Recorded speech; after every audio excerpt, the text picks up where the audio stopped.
கல்யாணத்துக்கு அப்புறம் என்னென்ன செய்யணுமோ அவங்க வீடியோஸ்லேயே எல்லாத்தையும் கற்றுக்குறாங்க. ஸோ அதுக்கப்புறம் ஒருத்தர் இந்த மாதிரியான விஷயம் வந்து எப்படியான ஒரு சூழ்நிலையை கொண்டு போகுது அப்படின்னா, ஸ்வீட்டுன்னா டேஸ்ட் பண்ணதுக்கப்புறம் தான் அதை ஃபீல் பண்ண முடியும்.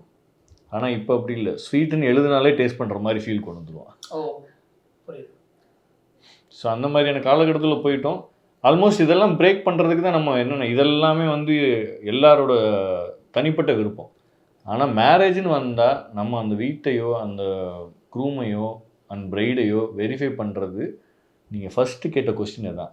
அப்படி பார்க்குறது நல்லதா கெட்டதா, அப்படி பார்க்கலாமா பார்க்கக்கூடாதா அப்படின்னா 100% அதை பார்த்தா நீங்கள் இன்னைக்கு இருக்கக்கூடிய காலகட்டத்தில் டெக்னாலஜி அட்வான்ஸாக இருக்குது அதனால பார்க்குறோம் அப்படின்னு எடுத்துக்கலாமா, இல்லை இந்த காலகட்டத்தில் இதை பார்த்தே ஆகணும் இது நெசசரி அப்படின்னு புரிஞ்சுக்கணுமா? இந்த காலகட்டத்தில் டெக்னாலஜி அதிகமாக இருக்குது. டெக்னாலஜி தேவைகளும் டெக்னாலஜி அதிகமாக இருக்கிறதுனால தேவைகள் அதிகரிச்சுது. ஸோ டிபெண்டர் தான்.